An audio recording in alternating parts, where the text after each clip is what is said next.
Hey to all my beautiful genius friends out there, I need your intelligence. So obviously my sock, my car tube, I want to sew the tube to the bottom. So I trace the outline of my foot, which I can slide this inside the sock, um, which adds a bit more pressure as if your foot's there exactly. Um, Obviously I find the center, so like that. I slide this on the inside. Okay, trace around the bottom of the car tube. Now, realistically, I can't take the wood out. The wood that's inside, I can't take it out because if I do, then it's going to, with the stretchiness, it's going to reduce. So, my aim is to try and stick this to the bottom of my sock without silicone or any toxic glue. I want to just sew, just use straight sewing like here. Straight sewing, okay? But obviously I can't sew. So here's one I've already prepared earlier. So let's say the wood is on the inside, already on the inside of the red sock. It's pretty obvious I can't sew through the wood. And if I take the wood out, then obviously the nice stretch, as if my foot's on inside, the pressure's there, it's going to restrict, obviously. So I need to find a solution without using any chemicals, because I can easily glue this to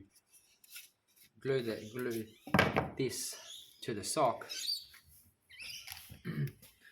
Easily glue it with the wood in there, let it set for 24 hours, pull the wood out, and then it's not going to go nowhere, and then I can sew. I already know this. I'm aware. I'm trying to create this without any super glue, and I'm also looking at a solution of able to do the sewing with the wood still in there. My only other option would be obviously possibly to use a cardboard. Instead of the wood, I replace the wood with a cardboard. So I'm going to have the cardboard inside the sock.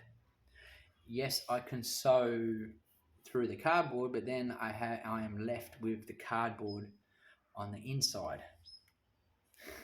So trying to find a solution. I need a material that is going to be hard enough to hold the sock out, not to it's going to be nice and firm, but not too thick like the wood. Maybe not too hard with the cardboard. Maybe I have to slide a car tube on the inside also, but it's still going to be a bit of a bend because it's, you add the pressure on this. So I'm trying to find a solution. So right now the wood is in here, and I'm stretching this sock out.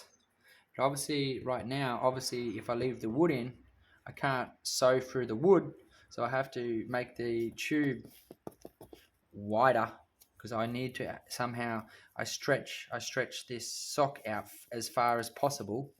The wood is here where these ones are. This is where the wood is. Pretty obvious. I stretch the sock out to here as maximum. I'm trying to then end up trying to get the sewing machine around the outside. So then I take the pins off and I can do this, but looks practical, but not as easy as it looks. So there has to be a way. Has to be a way. Like I said, the only way I can possibly think it's more possible is whatever I leave on the inside, which could be two layers of tube. So I trace two of these, and I slide it on the inside too, and I leave them in there. Once I do the sewing, I leave it in there. I haven't tried that, so that's a possibility. I'd like to know what you think. Please, much appreciated for your support. Thanks for your time, and let's see if your idea is as good as mine, or if you can come up with a positive solution to this small problem. which is kind of a big problem. But it's anyway. I think I found the answer anyway. I think it's to put two tubes on the inside, because one's not going to be enough. The pressure of the sock, but it's all right. At least it's there. I have something a little bit solid, and this tube's only 1 mil.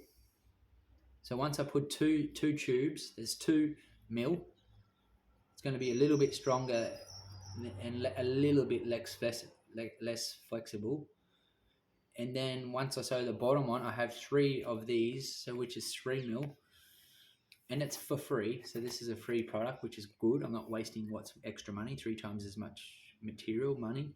It's still free, and it gives me a little bit more support than the 1 mil on the bottom. So sounds pretty good. If you find anything better, let me know. If you think that's the answer, awesome. So thanks, guys. Have a beautiful one. All about the Roo Runners. Roo Runners, lightest, fastest runners on the planet. Not as silly as I look, guys. Not as silly as I look. The routine. To all different kinds of efforts. I'm going to all different kind of efforts. So thank you very much, guys. And just if you weren't aware, there's not one barefoot running race in Australia. There's not one barefoot marathon. There's no real barefoot running teams. There's night teams, Adidas team. There's track and field. There's long distance. There's short. There's everything. But there's no barefoot people, a team taking it to the next level of being serious and competitive. There's individuals, but are we together? No. So this is it. The lightest, fastest runners on the planet. And they're good for the planet. And they're biodegradable. And they're amazing. Anyway. Run to give. A lot cheaper to make, a lot cheaper to material, everything, and give it away. A lot less energy to make, a lot less lighter. So it's a no-brainer. Tick, tick, tick, tick, tick, tick. Thanks, guys. I'd love to hear what you think. Thank you.